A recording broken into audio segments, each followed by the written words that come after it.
Hello दोस्तों, नमस्कार। आपका अपने चैनल अंजू एग्जाम अकेडमी में स्वागत है। दोस्तों, अगर आप UP TGT PGT GIC economics 2026 की तैयारी कर रहे हैं तो यह वीडियो आपके लिए महत्वपूर्ण है। आज हम NCERT class 9th economics chapter 3 poverty as a challenging के सबसे महत्वपूर्ण एमसीक्यू करेंगे। हर प्रश्न के साथ कंसेप्ट भी समझेंगे ताकि परीक्षा में कोई भी सवाल आए तो आप आसानी से हल कर सकें। तो बिना समय गवाए शुरू करते हैं।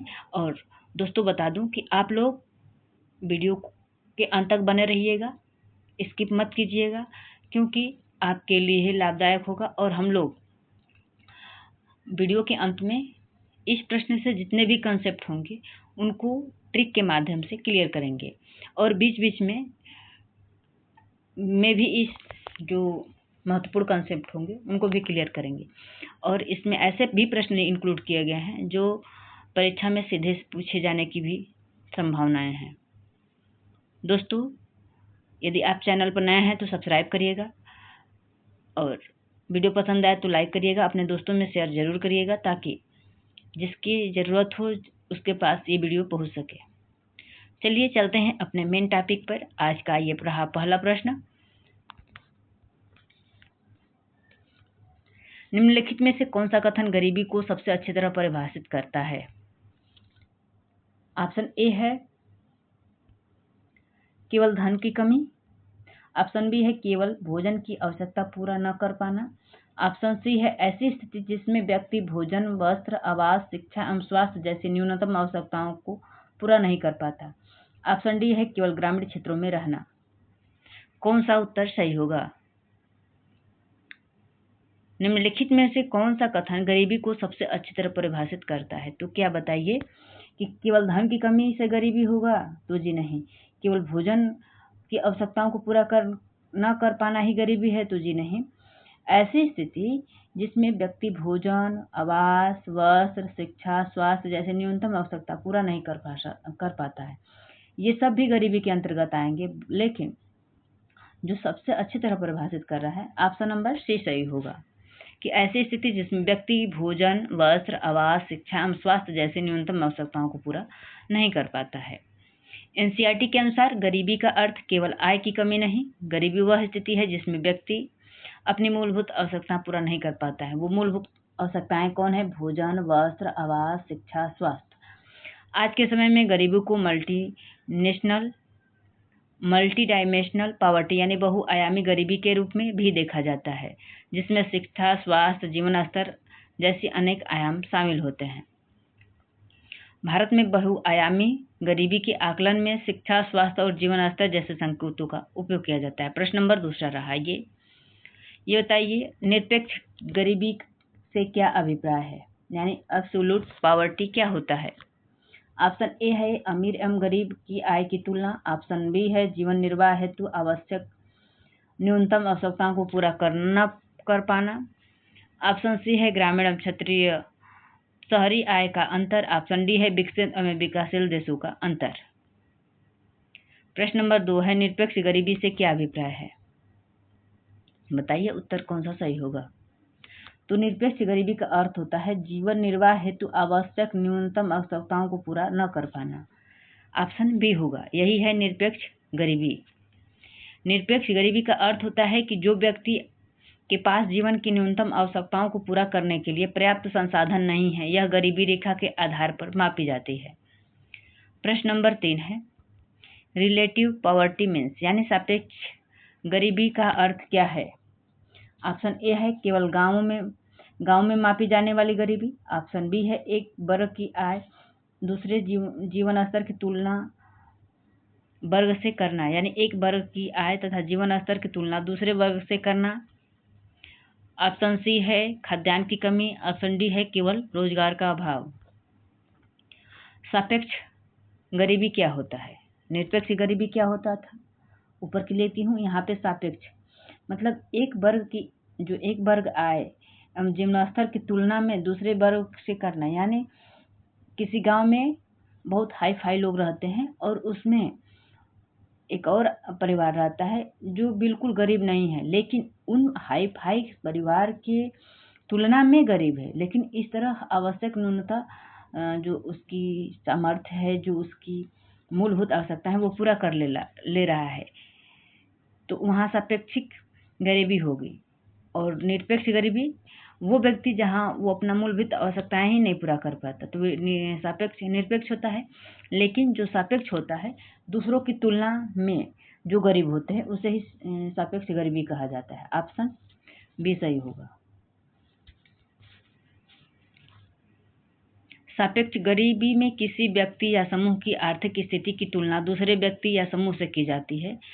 जैसे यदि दो परिवारों की आय बहुत अधिक अंतर है, दो परिवारों की आय में बहुत अंतर है, तो कम आय वाला परिवार सापेक्ष रूप से गरीब माना जा सकता है, भले ही उसकी मूलभूत आवश्यकताएं पूरी होती हों। प्रश्न नंबर 4 है, निम्नलिखित में से कौन सा गरीबी का मूल संकेतक नहीं माना जाता है? कुपोषण, अशिक्षा, स्वास्थ्य सुविधाओं का अभाव, शेयर बाजारों की उच्च शेयर मूल्य। प्रश्न दिया है कि कौन गरीबी का मूल संकेतक नहीं माना जाता है। तो देखिए, जो कुपोषण है ये माना जाता है, अशिक्षा भी, स्वास्थ्य सुविधाओं का अभाव भी, लेकिन जो शेयर बाजारों का ऊंचा शेयर मूल्य है ये इससे रिलेटेड नहीं है। ऑप्शन नंबर डी सही होगा।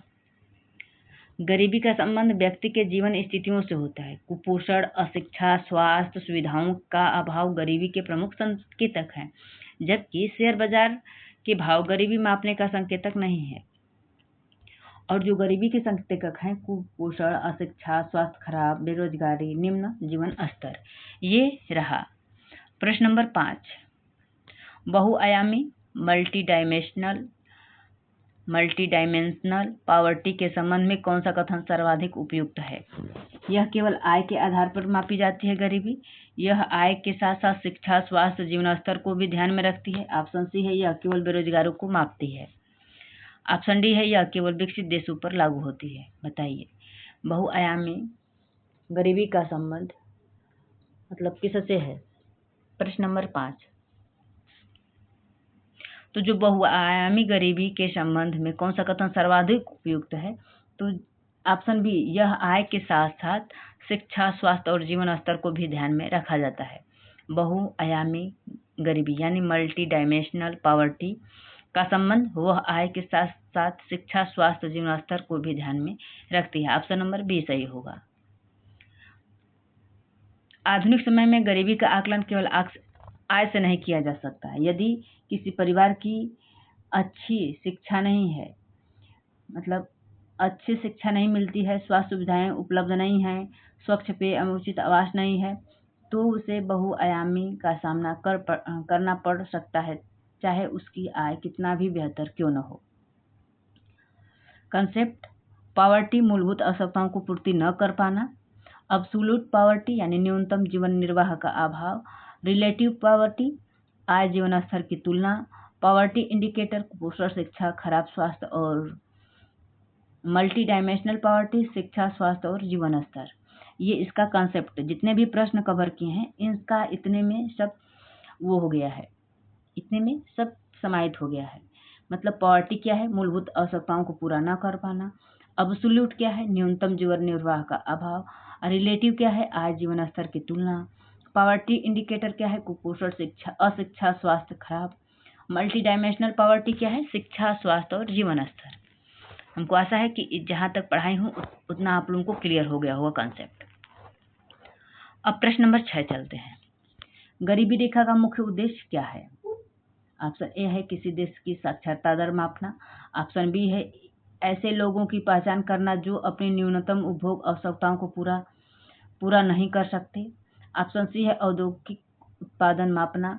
ऑप्शन डी है केवल राष्ट्रीय आय की गणना करना। कौन सा सही होगा? गरीबी रेखा का मुख्य उद्देश्य क्या होता है? प्रश्न नंबर 6। तो प्रश्न नंबर 6 है कि गरीबी रेखा का मुख्य उद्देश्य है ऐसे लोगों की पहचान करना जो अपने न्यूनतम उपभोग आवश्यकताओं को पूरा नहीं कर सकते हैं। ऑप्शन नंबर बी सही होगा।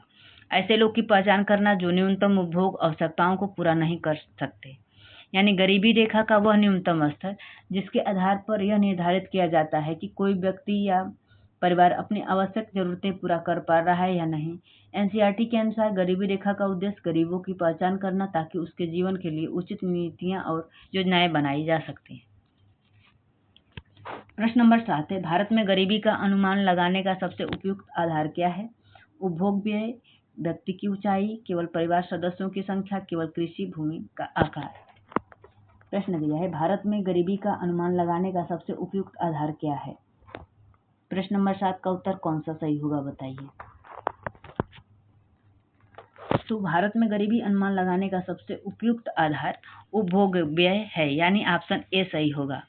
एनसीईआरटी के अनुसार भारत में लंबे समय तक गरीबी का आकलन उपभोग व्यय के आधार पर किया जाता है गया है। यदि किसी व्यक्ति का उपभोग व्यय न्यूनतम आवश्यकताओं से कम होता है तो उसे गरीब रेखा से नीचे माना जाता है। और आधुनिक समय में बहुआयामी संकेतों का उपयोग बढ़ा है। अब कथन और कारण से संबंधित प्रश्न है। गरीबी केवल कम आय की समस्या है क्या? गरीबी केवल कम आय की समस्या नहीं है, क्योंकि कारण दिया है, गरीबी में शिक्षा, स्वास्थ्य, पोषण, जीवन स्तर से वंचित होना भी शामिल है। ऑप्शन ए है दोनों सही है, व्याख्या है। ऑप्शन बी है दोनों सही है लेकिन व्याख्या नहीं है। ऑप्शन सी है ए सही है लेकिन आर गलत है। ऑप्शन डी है ए गलत है और आर सही है। तो गरीबी केवल कम आय की समस्या नहीं है, तो जी बिल्कुल क्यों नहीं है, क्योंकि गरीबी में शिक्षा, स्वास्थ्य, पोषण और जीवन स्तर से वंचित होना भी शामिल है। ऑप्शन नंबर बी, मतलब उसका कारण भी सही है और कथन दोनों सही है और व्याख्या भी सही है। ऑप्शन नंबर ए सही होगा। यह आधुनिक परीक्षा पैटर्न के अत्यंत महत्वपूर्ण प्रश्न है। इन्हीं महत्वपूर्ण प्रश्नों पर आधारित प्रश्न पूछे जाने की संभावना रहती है। पहले गरीबी को केवल आय के आधार पर देखा जाता था, लेकिन अब शिक्षा, स्वास्थ्य, पोषण, स्वच्छता और जीवन स्तर की भी गरीबी के महत्वपूर्ण आयाम माने जाते हैं। इसी कारण मल्टी डायमेंशनल पॉवर्टी की अवधारणा विकसित हुई है। प्रश्न नंबर 9 है, भारत में राष्ट्रीय बहुआयामी गरीबी सूचकांक यानी एमपीआई किस संस्था द्वारा जारी किया जाता है? क्या दिया है? भारत का राष्ट्रीय बहुआयामी गरीबी सूचकांक, जिसे एमपीआई कहा जाता है, मल्टी डायमेंशनल पॉवर्टी इंडेक्स, किस संस्था द्वारा जारी की जाती है? भारत में पूछा है। भारत में आरबीआई द्वारा, नीति आयोग द्वारा, इलेक्शन कमीशन ऑफ इंडिया द्वारा या यूजीसी द्वारा, विश्वविद्यालय अनुदान आयोग द्वारा। तो जो भारत में बहुआयामी गरीबी सूचकांक है वह नीति आयोग द्वारा जारी किया जाता है, लेकिन विश्व स्तर पर यूएनडीपी जारी करता है। तो भारत का राष्ट्रीय बहुआयामी गरीबी सूचकांक कौन जारी करता है? बी, ऑप्शन बी सही होगा, नीति आयोग जारी करता है। भारत में राष्ट्रीय बहुआयामी गरीबी सूचकांक जिसे नीति आयोग जारी करता है, इसमें मुख्यतः 3 आयाम को देखा जाता है, स्वास्थ्य, शिक्षा और जीवन स्तर। और जो एमपीआई है, नीति आयोग, यह प्रश्न यदि ग्लोबल एमपीआई लिखा होता तो यूएनडीपी प्लस ओपीएचआई ऑप्शन में रहता तो उसको कहते हैं। जब ग्लोबल पूछेगा तो यूएनडीपी और ओपीएचआई लिखते। यदि प्रश्न में इंडिया नेशनल एमपीआई या भारत का एमपीआई लिखा होगा तो नीति आयोग, मतलब भारत स्तर पर नीति आयोग जारी करती है और ग्लोबल स्तर पे यूएनडीपी तथा ओपीएचआई जारी करती है। अगला प्रश्न है, प्रश्न नंबर 10वां है, गरीबी के मापन के संबंध में निम्नलिखित में से कौन सा कथन सही नहीं है? प्रश्न दिया है कि गरीबी के मापन के संबंध में निम्नलिखित में से कौन सा कथन सही नहीं है? ऑप्शन ए है गरीबी के मापन का उपभोग व्यय के आधार पर किया जाता है।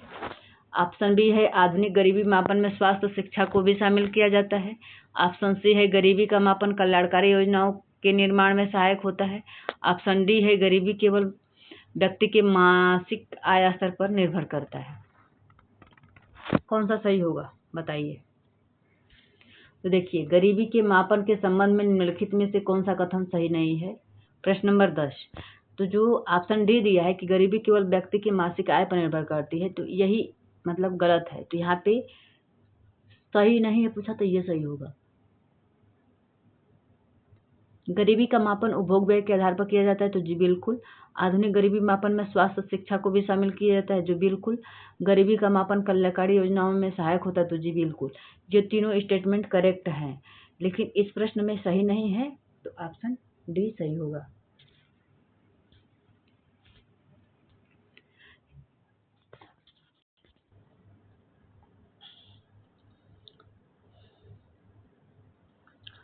आज गरीबों का केवल आय के आधार पर नहीं बल्कि गरीबी का सही आकलन करने के लिए निम्न पहलुओं को देखा जाता है। जो वर्तमान समय में है, गरीबी का आकलन पहले के ज़माने में बस आय से होता था, लेकिन वर्तमान समय में निम्न पहलुओं को देखा जाता है कि शिक्षा उसकी कैसी है, स्वास्थ्य उसका कैसा है, पोषण कैसा है, आवास कैसा है, स्वच्छता है कि नहीं, स्टैंडर्ड लेवल क्या है, ये सब देखा जाता है। तो इस प्रकार ऑप्शन डी सही होगा जो प्रश्न है उसके अनुसार। ये रहा। अब जो हम लोग 11 से 15 तक प्रश्न पढ़े हैं उसमें जो भी कंसेप्ट आए हैं उनको हम लोग क्लियर कर लेते हैं एक बार और। पॉवर्टी लाइन क्या होता है? गरीबी की पहचान के लिए जो पॉवर्टी लाइन बनाई गई है, कंजप्शन एक्सपेंडिचर मतलब पारंपरिक आधार है, जो उपभोग व्यय है वो पारंपरिक आधार है गरीबी का। और मल्टी डायमेंशनल पॉवर्टी ये आधुनिक अवधारणा है। जो उपभोग व्यय है वह क्या है? पारंपरिक अवधारणा है गरीबी जांच करने का। और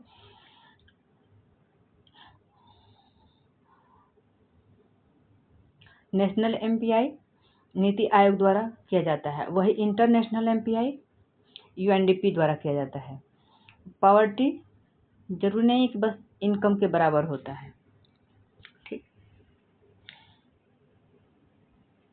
सही कंसेप्ट है पॉवर्टी का low income, poor health, poor education और लो स्टैंडर्ड ऑफ लाइफ।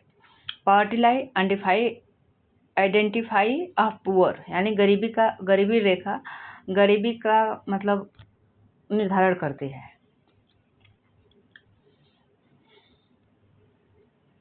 ये रहा अगला प्रश्न।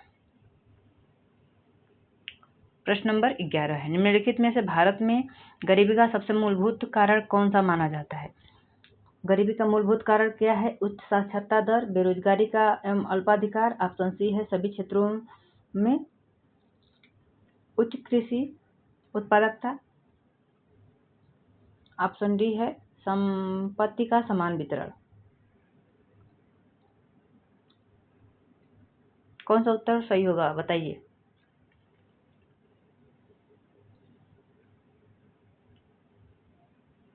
प्रश्न नंबर 11, तो भारत में गरीबी का सबसे मूल कारण है बेरोजगारी और अल्प रोजगार। ऑप्शन नंबर बी सही होगा। बेरोजगारी और अल्प रोजगार गरीबी के सबसे उपयुक्त कारणों में से है। यदि व्यक्ति को पर्याप्त रोजगार नहीं मिलेगा या उसकी योग्यता के अनुसार कार्य नहीं मिलेगा तो उसकी आय कम रहेगी, वह मूलभूत आवश्यकताओं को पूरा नहीं कर पाएगा। यही कारण है कि रोजगार सृजन को गरीबी उन्मूलन का सबसे प्रभावी उपाय माना जाता है। प्रश्न नंबर 12 है, कथन और कारण से संबंधित प्रश्न है। गरीबी और बेरोजगारी का आपस में घनिष्ठ संबंध होता है। ऑप्शन उसका कारण है क्योंकि नियमित रोजगार न होने के कारण व्यक्ति के पास मूलभूत आवश्यकताओं को पूर्ति के लिए पर्याप्त आय नहीं होता है। तो जी दोनों सही है और दोनों व्याख्या भी है। ऑप्शन नंबर ए सही होगा।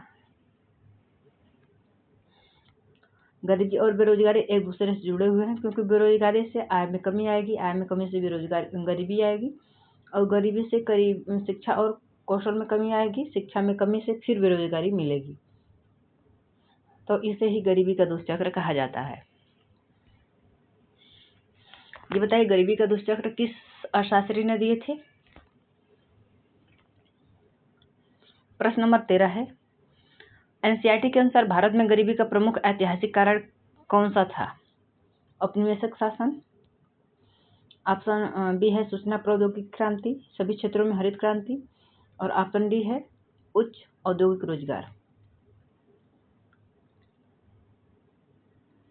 एनसीईआरटी के अनुसार भारत में गरीबी का प्रमुख ऐतिहासिक कारण औपनिवेशिक शासन है। ऑप्शन नंबर ए सही होगा।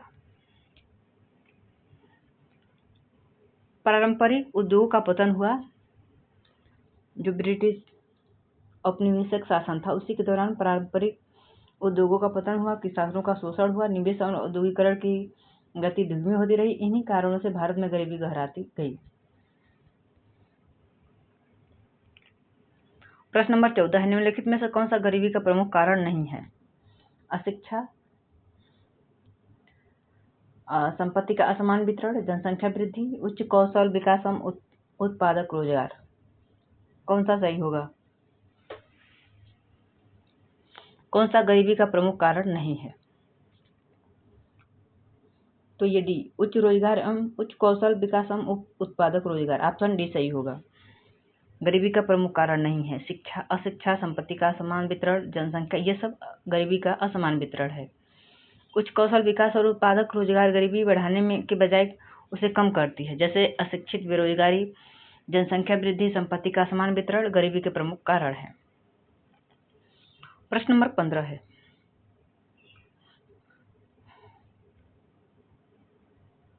निम्नलिखित में से गरीबी के दुष्चक्र का सही रूप कौन सा है? कौन सा क्रम गरीबी दुष्चक्र को सही रूप से दर्शाता है? ऑप्शन ए है गरीबी, कम शिक्षा, कम कौशल, कम आय गरीबी, गरीबी, अधिकार, बेहतर शिक्षा, समृद्धि, गरीबी, औद्योगिक विकास, उच्च उत्पादकता विकास। ऑप्शन डी है गरीबी, अधिक बचत, अधिक निवेश, अधिक विकास। कौन सा होगा गरीबी दुष्चक्र का सही रूप? तो जी होगा सबसे पहला, पॉवर्टी पहले रहेगी, जिससे कम शिक्षा प्राप्त होगा, कम शिक्षा तो कम कौशल रहेगा, कम कौशल तो कम आय रहेगा, कम आय तो कम गरीबी रहेगी। ऑप्शन ए सही है। और गरीबी के दुष्चक्र का सिद्धांत नाथसेन ने दिए थे। इन्होंने बताया था गरीबी का दुष्चक्र एक ऐसी स्थिति है जिसमें गरीबी के कारण शिक्षा नहीं मिलती, शिक्षा न होने के कारण कौशल विकास नहीं होता, और कौशल न होने से अच्छी नौकरी नहीं मिलती और आय कम रहती, और व्यक्ति फिर गरीबी में ही बना रहता है। इसी कारण शिक्षा और कौशल विकास को गरीबी दूर करने का सबसे प्रभावी साधन माना जाता है। गरीबी के प्रमुख कारण हैं बेरोजगारी, अल्प रोजगार, शिक्षा, अशिक्षा, औपनिवेशिक शासन, संपत्ति का असमान वितरण, जनसंख्या वृद्धि। अगला प्रश्न है, प्रश्न नंबर 16 है, निम्नलिखित में से ग्रामीण भारत में गरीबी के प्रति सर्वाधिक संवेदनशील वर्ग कौन सा है? बड़े किसान, भूमिहीन, कृषि मजदूर, उद्योगपति, सरकारी अधिकारी। प्रश्न दिया है कि ग्रामीण भारत में गरीबी के प्रति सर्वाधिक संवेदनशील कौन सा वर्ग हुआ? क्या बड़े किसान होंगे? जी नहीं। उद्योगपति होंगे? जी नहीं। सरकारी अधिकारी होंगे? जी नहीं। भूमिहीन, कृषि मजदूर, जिनके पास भूमि नहीं है, वह अधिक संवेदनशील वर्ग होता है। एनसीईआरटी के अनुसार ग्रामीण भारत में भूमिहीन, कृषि मजदूर गरीबी के सबसे प्रभावित वर्गों में आते हैं, क्योंकि उनके पास अपनी भूमि नहीं होती है, रोजगार मौसमी होते हैं, आय अनिश्चित होती है और सामाजिक सुरक्षा सीमित होती है। इसी कारण गरीबी के प्रति अधिक संवेदनशील माने जाते हैं। प्रश्न नंबर 17 है, शहरी क्षेत्रों में निम्नलिखित में से कौन सा वर्ग गरीबी के प्रति सर्वाधिक संवेदनशील है? शहरी क्षेत्रों में अस्थायी मजदूर, बैंक प्रबंधक, सॉफ्टवेयर इंजीनियर, चार्टर्ड अकाउंट। बताइए। तो देखिए, जो शहरी क्षेत्रों में हैं सबसे गरीब अस्थायी दैनिक मजदूर होंगे। ऑप्शन नंबर ए सही होगा। प्रश्न नंबर 17 का ए, यानी शहरी क्षेत्रों में दैनिक मजदूर करने वाले श्रमिकों की आय नियमित नहीं होती है। यदि काम नहीं मिला तो आय भी नहीं मिलती। इसी कारण ये वर्ग गरीब के प्रति अधिक संवेदनशील होते हैं। प्रश्न नंबर 18 है, कथन भारत के आधुनिक भारत में अनुसूचित जाति एवं अनुसूचित जनजाति गरीबी के प्रति अधिक संवेदनशील हैं। कथन दिया, इसका कारण क्योंकि ऐतिहासिक रूप से इन्हें सामाजिक और आर्थिक वंचनाओं का सामना करना पड़े है। प्रश्न नंबर 18, इसका ऑप्शन ये रहा। दोनों सही है, दोनों व्याख्या है, दोनों सही है लेकिन व्याख्या नहीं है। ए सही है, आर गलत है, ए गलत है, आर सही है। प्रश्न को एक बार और देख लीजिए। भारत में अनुसूचित जाति एवं अनुसूचित जनजाति गरीबी के प्रति अधिक संवेदनशील है। तो जी बिल्कुल, क्योंकि ऐतिहासिक रूप से सामाजिक एवं आर्थिक वंचनाओं का सामना करना पड़ा है। तो जी दोनों सही हैं और व्याख्या भी है। तो प्रश्न नंबर 18 का ऑप्शन नंबर ए सही होगा। एससी और एसटी समुदाय लंबे समय तक सामाजिक आर्थिक असमानताओं का सामना करते रहे। इसके कारण शिक्षा तक सीमित पहुंच, रोजगार में कम अवसर, कम आय, भूमि एवं संसाधनों की कमी, इन सभी कारणों से इन समुदायों में गरीबी का स्तर अपेक्षाकृत अधिक पाई जाती है। अगला प्रश्न है प्रश्न नंबर 19, निम्नलिखित में कौन सा कारण महिलाओं की गरीबी के प्रति अधिक संवेदनशील को बढ़ावा देता है? मतलब जो ऑप्शन दिया है इसमें से कौन सा जो कारण है महिलाओं को गरीबी के प्रति संवेदनशीलता को बढ़ाता है, शिक्षा रोजगार तक समान पहुंच, लैंगिक भेदभाव, सीमित रोजगार अवसर, महिलाओं के पास अधिक संपत्ति का स्वामित्व, सार्वभौमिक सामाजिक सुरक्षा। प्रश्न नंबर 19 का कौन सा उत्तर होगा? जो महिलाओं की गरीबी के प्रति संवेदनशीलता को बढ़ाता है कौन? लैंगिक भेदभाव व सीमित रोजगार अवसर। ऑप्शन नंबर बी सही है। महिलाओं की गरीबी के प्रमुख कारणों में शामिल है लैंगिक भेदभाव, मतलब जो महिलाओं को पीछे करता है, गरीब बनाता है। लैंगिक भेदभाव के कारण, शिक्षा में असमानता के कारण, कम वेतन के कारण, सीमित रोजगार अवसर के कारण, संपत्ति पर कम अधिकार। इसी कारण महिलाओं को गरीबी उन्मूलन कार्यक्रमों में विशेष प्राथमिकता दी जाती है। प्रश्न नंबर 20वां है, संवेदनशील वर्गों के संबंध में निम्नलिखित में से कौन सा कथन सही नहीं है? यहाँ पे नहीं पूछा है। ऑप्शन देखिए, ग्रामीण क्षेत्रों में भूमिहीन मजदूर अधिक संवेदनशील होते हैं, शहरी क्षेत्रों में अस्थायी मजदूर अधिक संवेदनशील होते हैं, एसटी और एससी संवेदनशील वर्गों में शामिल होते हैं, भारत में बड़े उद्योगपति अधिक संवेदनशील वर्ग होते हैं। दिया है संवेदनशील वर्गों के संबंध में कौन सा कथन सही नहीं है? तो जी, ऑप्शन डी, क्योंकि भारत में बड़े उद्योगपति अधिक संवेदनशील वर्ग है, तो जी नहीं। ये ग्रामीण क्षेत्रों में भूमिहीन मजदूर अधिक संवेदनशील है, तो जी बिल्कुल, ये भी ऑप्शन सही है, ये भी है, ये भी है, लेकिन यहाँ पे कथन गलत पूछा है, तो ऑप्शन डी सही होगा। प्रश्न के अनुसार उत्तर डी होगा। एनसीईआरटी के अनुसार गरीबी से सर्वाधिक प्रभावित वर्ग कौन कौन है? देख लीजिए, भूमिहीन कृषि मजदूर, ग्रामीण मजदूर, शहरी दैनिक मजदूर, एससी और एसटी समुदाय, महिलाएं एवं बच्चे। बड़े उद्योगपति आर्थिक रूप से मजबूत होते हैं, इसलिए उन्हें गरीबी के प्रति संवेदनशील वर्ग नहीं माना जाता है। अब अगला प्रश्न है, प्रश्न नंबर 21 है, निम्नलिखित में से कौन सा ग्रामीण भारत में मजदूरी आधारित रोजगार की गारंटी प्रदान करता है? प्रश्न नंबर 21 है, निम्नलिखित में से कौन सी योजना ग्रामीण भारत में मजदूरी की आधारित रोजगार की गारंटी प्रदान करता है? ऑप्शन ए है प्रधानमंत्री आवास योजना, महात्मा गांधी ग्रामीण रोजगार गारंटी अधिनियम, प्रधानमंत्री किसान सम्मान निधि, आयुष्मान भारत। प्रश्न नंबर 21, ग्रामीण भारत में मजदूरी आधारित रोजगार की गारंटी प्रदान करता है, कौन करता है? तो ऑप्शन बी होगा, Mahatma Gandhi national rural employment guarantee act, यानी महात्मा गांधी राष्ट्रीय ग्रामीण रोजगार गारंटी अधिनियम। ऑप्शन नंबर बी सही होगा। मनरेगा का उद्देश्य ग्रामीण परिवारों के प्रति कम से कम वर्ष में 100 दिनों वर्तमान समय में बढ़ा करके 125 दिन कर दिया गया है। ये वाला अकुशल मजदूरों को रोजगार उपलब्ध कराना, इसके प्रमुख उद्देश्य हैं ग्रामीण बेरोजगार को कम करना, आय बढ़ाना, ग्रामीण परिसंपत्तियों का निर्माण कराना, पलायन कम करना है। अगला प्रश्न है, प्रश्न नंबर 22 है, प्रश्न को ध्यान से पढ़िए। दोस्तों एक बार और बता दूं कि आप लोग यहाँ तक आ ही गए हैं तो वीडियो को लाइक जरूर करिएगा और चैनल पर नए हैं तो सब्सक्राइब करिएगा और अपने दोस्तों में जितना हो सके उतना अधिक शेयर करने की कोशिश करिए ताकि हमें भी सपोर्ट मिले और हम और अच्छा से अच्छा कंटेंट आप लोगों को उपलब्ध करा सकूं।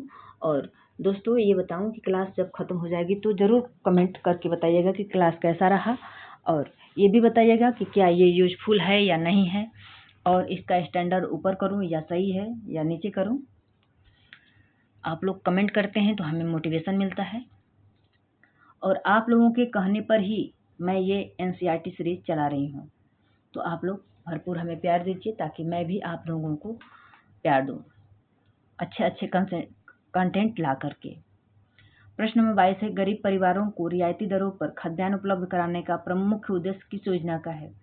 पीडीएस का है यानी पब्लिक डिस्ट्रीब्यूशन सिस्टम, सार्वजनिक वितरण प्रणाली का है, डिजिटल इंडिया का है, स्टार्टअप इंडिया का है, स्मार्ट सिटी मिशन का है। प्रश्न नंबर 22,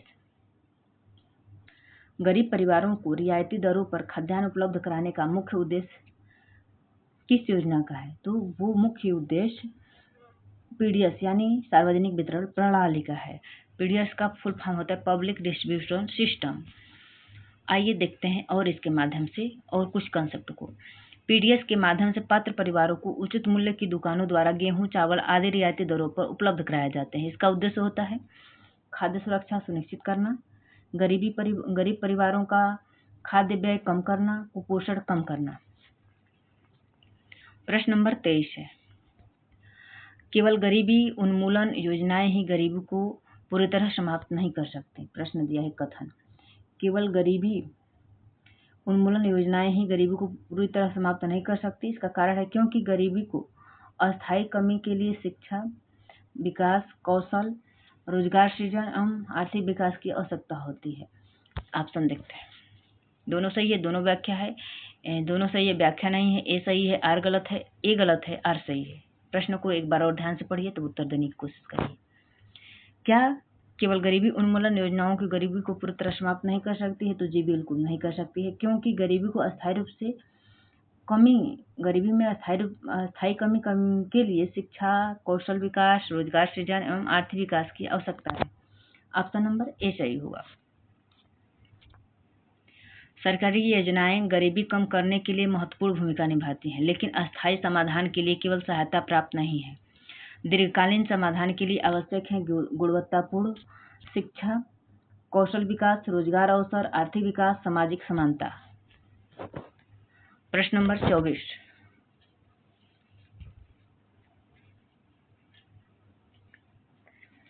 निम्नलिखित में से कौन सी योजना मुख्य रूप से गरीब पात्र परिवारों को आवास उपलब्ध कराने पर केंद्रित है? PMAY, प्रधानमंत्री आवास योजना, मनरेगा, PDS या PMJY, प्रधानमंत्री जनधन योजना, सार्वजनिक वितरण प्रणाली, या मनरेगा या प्रधानमंत्री आवास योजना। बताइए कौन सा उत्तर सही होगा।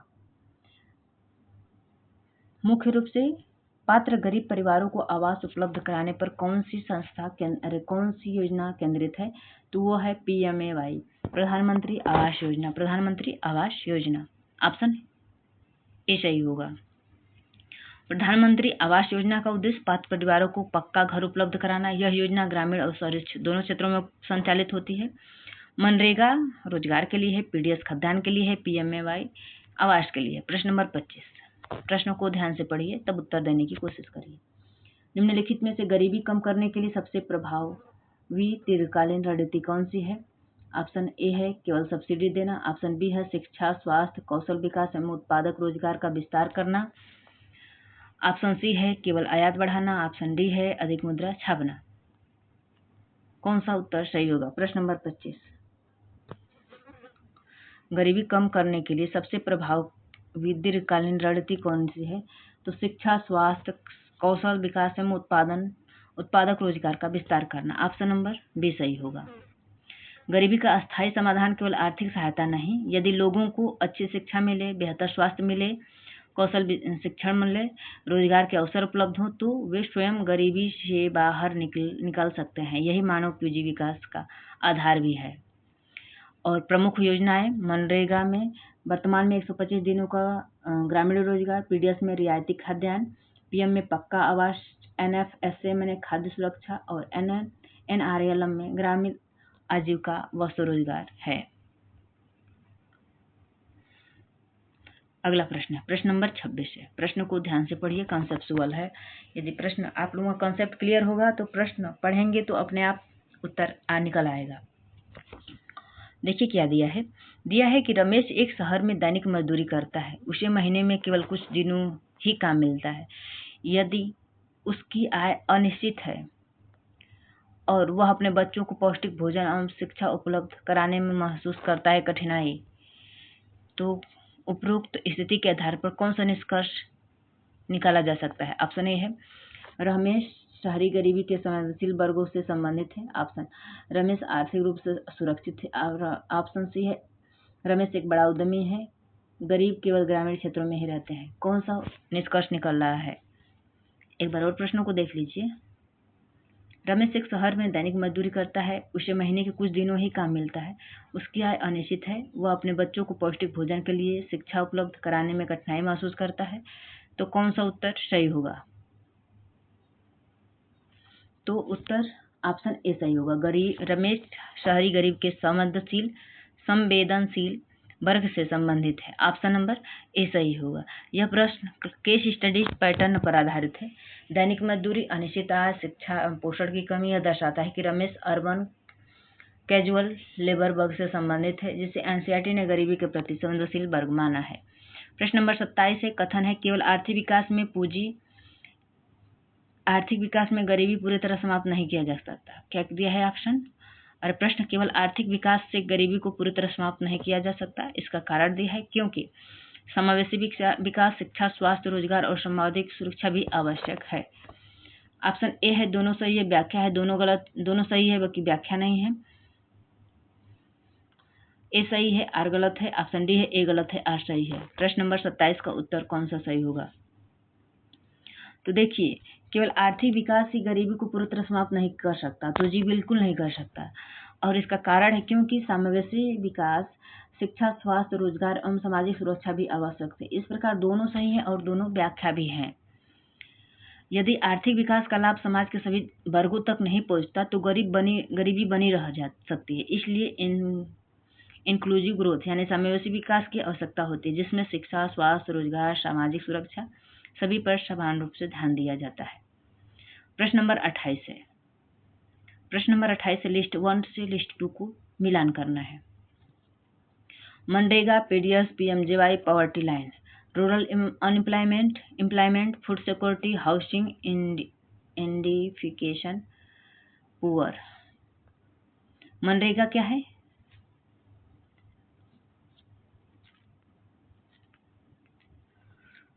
मनरेगा क्या है? मनरेगा ये रूरल एम्प्लॉयमेंट है, 125 देने का। पीडीएस क्या है? फूड सिक्योरिटी है। पीएमजेवाई पक्का मकान से संबंधित है। Poverty line identification of poor. तो 1, 2, 3, 4 होगा। ऑप्शन ए सही होगा। मनरेगा ग्रामीण रोजगार से संबंधित है। पीडीएस खाद्य सुरक्षा से संबंधित है। पीएमजेवाई आवास योजना से, पॉवर्टी लाइन गरीबी की पहचान से संबंधित है। प्रश्न नंबर ये रहा 29। देखिए और प्रश्नों का उत्तर दीजिए। भारत में गरीबी के संबंध में निम्नलिखित में से कौन सा कथन सही नहीं है? ऑप्शन ए है गरीबी बहुआयामी प्रकृति की होती है। शिक्षा स्वास्थ्य का अभाव गरीबी बढ़ा सकता है। केवल ग्रामीण क्षेत्रों में ही गरीबी होती है। रोजगार सृजन गरीबी को कम करने में महत्वपूर्ण उपाय है। प्रश्नों को ध्यान से पढ़िए, उत्तर देने की कोशिश करिए। भारत में गरीबी के संबंध में निम्नलिखित में से कौन सा कथन सही नहीं है? प्रश्न नंबर 29। तो जी केवल ग्रामीण क्षेत्रों में ही गरीबी नहीं पाई जाती है, क्योंकि शहरी क्षेत्रों में भी पाई जाती है। ऑप्शन सी सही होगा। गरीब केवल ग्रामीण क्षेत्रों तक सीमित नहीं होते हैं, शहरी क्षेत्रों में भी, जैसे झुग्गी झोपड़ियों में रहने वाले लोग, दैनिक मजदूर, असंगठित क्षेत्र के श्रमिक गरीबी का सामना करते हैं। प्रश्न नंबर 30। गरीबी एक चुनौती है अध्याय का केंद्रीय संदेश निम्नलिखित में से कौन सा सबसे उपयुक्त व्यक्त करता है? गरीबी केवल आय बढ़ाने से समाप्त हो सकती है। ऑप्शन बी है गरीबी केवल एक आर्थिक समस्या है। ऑप्शन सी है गरीबी एक बहुआयामी चुनौती है जिसमें अस्थायी समाधान के लिए शिक्षा, स्वास्थ्य, रोजगार, सामाजिक न्याय एवं सामाजिक विकास आवश्यक है। ऑप्शन डी है गरीबी का मानव विकास से कोई संबंध नहीं है। प्रश्न नंबर सी का उत्तर कौन सा सही होगा? गरीबी एक चुनौती है अध्याय का केंद्रीय संदेश निम्नलिखित में से कौन सा उपयुक्त है? तो सबसे उपयुक्त ऑप्शन सी लग रहा है। गरीबी एक बहुआयामी चुनौती है जिसके अस्थायी समाधान के लिए शिक्षा, स्वास्थ्य, रोजगार और सामाजिक सुरक्षा, न्याय और समावेशी विकास आवश्यक है। ऑप्शन नंबर सी सही होगा। यह पूरे चैप्टर का कोर्स कॉन्सेप्ट है। गरीबी केवल आय की कमी नहीं बल्कि शिक्षा का अभाव, स्वास्थ्य सुविधाओं का अभाव, बेरोजगारी, सामाजिक असमानता, निम्न जीवन स्तर भी गरीबी का महत्वपूर्ण आयाम है। दोस्तों इस प्रकार चैप्टर 3 का कंप्लीट एमसीक्यू हुआ। अब देखते हैं, याद रखें योग सूत्र। पॉवर्टी क्या होता है? Deprivation of basic needs, absolute poverty, minimum survival level, relative comparing of living standard, multi dimensional poverty, education, health, living standard, poverty line, identification of poor, consumption expenditure जो है, ट्रेडिशनल पॉवर्टी एस्टिमेशन है, rural poor, landless agriculture labour, urban poor, casual labour, MNREGA 100 दिन का rural employment, PDS food security, PMJY housing से संबंधित है। दोस्तों इस प्रकार हमारा कंप्लीट हुआ 9th NCERT चैप्टर 3। दोस्तों ये बताइएगा कि सेशन कैसा लगा, कमेंट करके ज़रूर बताइएगा। और ये बताइए कि क्या अगला चैप्टर लाया जाए या कोई और सीरीज शुरू किया जाए। आप लोग जितना से जितना बेहतर हमें प्यार देंगे, जितना से जितना अधिक लाइक करेंगे, शेयर करेंगे, तो मैं और बेहतर से बेहतर कंटेंट लाने की कोशिश करूँगी। कल फिर जुड़िए अगले कंटेंट के साथ। NCERT economics chapter 4। Thank you. जय हिंद, जय भारत। पढ़ते रहिए।